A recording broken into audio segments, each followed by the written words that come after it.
అమ్మా కడుపులో మొత్తం ఎలుకలు పరిగెత్తున్నాయి. టిఫిన్ ఏం చేసినావు? టిఫిన్ ఏం చేయలే బిడ్డ, అన్నమే వండుతాను, అన్నం తిను. అమ్మ రోజు పొద్దున టిఫిన్ తింటాను తెలుసు కదా అమ్మా. ఇప్పుడు పొద్దునే అన్నం ఏం తింటా చెప్పమ్మా. మిక్సీ ఖరాబ్ అయింది బిడ్డ, రేపు చేస్తుంది. ఇదేదో నాకు నిన్ననే చెప్తే రిపేర్ చేయించుకొని తీసుకొచ్చాను కదమ్మా. ఇవాళ మేము దోశ చేసినాం, దోశ ఉంది. రాఘవ దోశ తింటావా? ఇక దోశ ఎందుకులే, మా అమ్మ నా మాటలకు నాకు ఎప్పుడో కడుపు నిండింది, డైరెక్ట్ అన్నమే తింటా. ఇంతసేపు కడుపులో ఎలుకలు పరిగెడుతున్నాయని ఆగమాగం చేసినావు కదా, ఇప్పుడేమో వద్దంటున్నావు ఎందుకు? నిజమేనో అన్నది. ఆగులా ఏమాపుతుంది కొడక, ఈ దోశ తిను. జానకి ఆ దోశ వానికి ఇపో.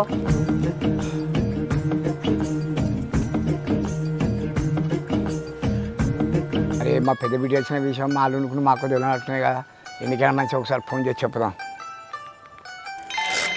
కొడుక మామయ్య ఫోన్ చేస్తాడు. అవునానే మాట్లాడు. మాట్లాడినా. హలో తమ్ముడా. అక్క అంతా బాగానే ఏంది ఈ మధ్యలో అసలు ఫోన్ చేస్తలేరు, ఇంటి మొక్క నేతలేరు ఏంది? ఏం లేదు తమ్ముడా, ఇక అల్లుడు ఒక్కడే ఉంటాడు కదా, ఇక వాడిని చూసుకుంటే ఇంటికి అంటాను తమ్మి, ఎటు పోతలేను. అవునా అక్క, హైదరాబాద్ నుంచి పెద్ద కోడలు వచ్చింది, మరి ఆ విషయం నాకు తెలుసో తెలియదు అని ఫోన్ చేసి చెప్తాను అందుకే. అవునా తమ్మి, కోడలు వచ్చిందా? కోడలు వచ్చిన సంగతి నాకు తెలియదు తమ్మి. మొన్ననే వచ్చింది అక్క, నువ్వు అల్లుని తీసుకొని ఇంటికి రా. సరే తమ్ముడా. అల్లు కూడా చెప్పాక నేను చెప్పలే అనుకున్నాడు, ఎందుకైనా మంచిది అల్లుని తీసుకోరా, ఇంటికి తీసుకొని రా. కొడుక మరదలు వచ్చిందట కాదురా? అవునానే, మరదలు వచ్చి మరి కనీసం ఒక ఫోన్ కూడా చేయలేదే వచ్చినా చెప్పి. అందుకే మా తమ్ముడు ఫోన్ చేసిండు బిడ్డ, మరి పోదామా ఇంటికి ఒకసారి? సరేనే, దాన్ని చూడక 6 నెలలు అవుతుంది, రేపు పొద్దుగాలనే ఇంటికి వెళ్దాం మరదల ఇంటికి. సరే బా కేసు సూపర్ ఉన్నది. పల్లవి నువ్వే వేసినావా చట్నీ?